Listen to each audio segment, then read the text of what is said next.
Magtatanim na kami ni Hapon ng mga patata sa bukid. Hi, hello, minasang konnichiwa. Tara, samahan nyo kami today's mini vlog. Agang nakauwi ng bahay si Hapon, kaya naghiya siya pumunta sa bukid at magtatanim daw kami ng mga patatas. Bago kami dumiretso sa hatake, dumaan muna kami dito sa Watahan para bumili ng fertilizer. Sobrang ganda nga ng panahon ngayon mga auntie, kaso nga lang medyo mahangin. Tumingin nga muna pala ako dito ng mga itatanim na gulay. Nga pala sa bukid, pili lang yung mga tinatanim namin doon. Medyo may kalayuan kasi yung bukid namin mga auntie. Kapag walang nagbabantay, kinakain ng mga hayop yung mga pananim. Kaya nagbabalak si Hapon na bumili ng electric bike. Mas madali daw kasi to kapag ito yung gamit ko. Araw-araw pwede akong pumunta sa hatake nang hindi ako nahihirapang pumidal. Kaya gustong-gusto po talaga to ni Hapon para sa akin. Pagkatapos namin bumili ng fertilizer, dumiretso na rin kami kagad dun sa bukid. Susulitin namin tong araw na to habang maganda pa yung panahon. Baka kasi sa mga susunod na araw biglang umulan. Pagkatapos ng mga ilang minuto nakarating na rin kami dito sa hatake. Sa mga hindi po nakakaalam, ang tawag ng mga hapon sa bukid ay hatake. Labas ko na nga rin pala isa-isa yung mga gamit namin dito sa sasakyan. May mga dala-dala nga rin pala kaming pangbungkal ng lupa at pandilig. Pati na rin yung mga patatas na itatanim namin. Si Hapon naman nagbubungkal na siya ng lupa. Nilapitan ko nga si Hapon mga ante, sabi ko sa kanya mag-araro siya. Mas madali kasi magbungkal kapag naararo yung lupa. Kaya inutusan ako ni Hapon na tanggalin ko daw itong mga nakatakip dito sa traktor. Pagtanggal ko dun sa tolda agad-agad naman siya nag-araro. Habang nag-aararo si Hapon, si Kenshin naman gusto niyang sumakay. Sabi ko nga sa asawa ko, kaya agad-agad naman niyang sinakay si Kenshin. Pinaupo pa nga ni Hapon sa balikat niya si Kenshin, kaya bigla akong kinabahan dito. Pero si Kenshin naman mga ante, imbis na matakot, ayun, tuwang-tuwa at nag-e-enjoy habang nag-aararo sila ng papa niya.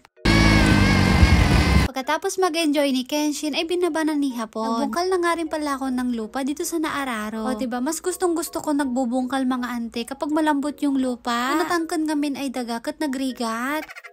Habang nagbubungkal ako, kinakausap nga ako dito ni uncle nyo mga ante. Huwag daw masyadong madikit para daw may dinadaanan yung traktor. Tama naman si Hapon mga ante, para pag marami ng damo, madali na lang maglinis. Ito naman po yung mga itatanim namin mga patatas. Konti lang yung itatanim namin ngayon mga ante, hindi kagaya nung last year. Ito naman po yung natira dun sa hinarvest namin last year. Nagkaugat-ugat na nga rin siya mga ante, kaya itatanim namin siya ulit. Habang nagtatanim na si Hapon mga ante, naglalagay na rin siya ng fertilizer. Tinutulungan na nga rin siya ng anak niya. Pangalawang beses pa lang po pala namin itong sinubukan na magtanim dito ng patatas. Tapos kapag may naani po kami, binibenta po namin. Ito lang po kami magtatanim. Doon naman po sa baba ibang gulay naman. Ito nga po pala yung ginagawa namin kapag nagtatanim kami ng patatas. Nabungkal po namin at pinapataas yung lupa. Dati po nung nagtatanim kami hinahati pa namin yung patatas. Pero ngayon isang buo na po yung tinatanim namin. Pinapanood ko nga itong dalawang mag-ama ko habang nagtatanim. Napagod ata yung dalawang hapon ko kaya uminom muna sila. Diba? Ang cute lang nilang tignan.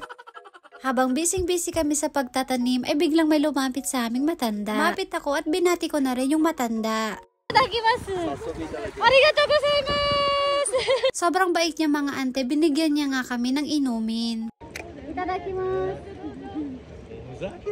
Bago ko inumin yung binigay niya, nagsabi muna ako sa kanya ng itadakimasu. Sobrang bait niya, pagkabigay niya dun sa Diyos, umuwi na rin siya. Tapos nagulat nga ako mga auntie kasi bumalik siya, may daladalang ice cream. Binigyan nga niya ng ice cream si Kenshin. Tapos ang sabi niya sa amin, wag daw kaming masyadong magpapagod. Tinanong ko nga kay Hapon kung sino yung matanda. Ang sabi niya sa akin malayong kamag-anak daw ng tatay niya. Tuwang-tuwa nga na naman ngayon si Kenshin mga auntie dahil may ice cream. Tapos na ako magbungkal ng lupa, kaya magtatanim naman ako dito ng gabi at mani. Paisip nga ako dito mga auntie kasi first time ko lang magtanim ng gabi dito sa bukid namin. Nung last year naman mga auntie, nagtanim ako dito ng mani kaso nga lang kinain ng unggoy. Napakaswerte ng unggoy na yun kasi siya yung unang nakatikim nung tanim kong mani. Doon sa isang balot, ito lang yung laman niya. Bali 2 balot nga pala yung binili ko. Excited na ako makita itong mga tanim ko sa mga susunod na buwan. Kaya nga pala ako nagtanim ng gabi mga ante kasi gusto kong mag-ulam ng laing. Yung nanay ko po kasi sobrang sarap niyang magluto ng laing kasi taga Bicol. Sa lahat ng luto ng nanay ko, yung laing niya talaga yung pinakagustong gusto ko, lalong-lalo na kapag maanghang. Habang nagdidilig nga pala ako mga ante, si Kenshin naman, tignan niyo yung itsura. Parang nakawala sa si Kenshin mga ante, nagdungrit na ni At sa wakas nga mga ante yung asawa kong Hapon natapos din siya magtanim ng patatas. Yan lang yung ginawa niya pero mas pagod na pagod pa yan sa akin. Natapos na nga kami magtanim ng mga patatas, kaya nagdidilig naman na ako dito. Tinutulungan din po ako ng asawa ko, siya yung naglalagay ng tubig dun sa lagayan. Tapos ko magdilig dito, ay maya-maya lang konti, ay uuwi na rin kami. Mag-aalas 5 ng hapon, nung natapos na kami magtanim dito sa bukid. And fast forward na nga po mga ante, ay nakauwi na kami dito sa bahay. Ligo lang kami saglit ni Kenshin, dahil may pupuntahan daw kami, sabi ni Hapon. Si Hapon naman ay hindi na rin naligo, dahil mamaya na siya maliligo pagka uwi namin ng bahay. O diba, sakto mga ante, pagkatapos namin magtanim, ay dumidilim na rin. Dito nga po kami nagpunta sa Comere, bibili kami na itatanim naming gulay. Tanim nga po pala namin to dun sa tapat ng bahay namin. Pagkatapos namin bumili ng mga itatanim namin, ay nagpunta naman kami dito sa grocery store. Dahil Children's Day mga ante, kaya bibili daw si Hapon ng kakainin namin sa bahay. Pagka-uwi namin, ay nagsaing na kagad si Hapon ng kanin. Alam mga ante, napakasipag naman ata ngayon ni Hapon. Wish ko lang sana araw-araw ganyan, charot. Etong video nga po pala na ito ay nung May 5. Dahil Children's Day dito sa Japan, kaya isa-celebrate namin. Pagka-uwi nga pala namin dito sa bahay, ay nasikaso na namin ni Hapon yung washing machine. Dahil may tumutulong tubig, kaya lalagyan namin ito ng electrical tape. May nag-comment nga po pala doon sa video ko na pwede daw palitan tong hose ng washing machine. Salamat po doon sa nag-comment. Sasabihin ko po yun sa asawa kong Hapon. Naayos na po ni Hapon, ay agad-agad naman po ako naglagay ng mga labahin. Labhan ko na rin tong sapatos ni Kenshin dahil napakadumi. Doon kasi sa bukid namin kanina ay naglaro ng putik si Kenshin mga ante.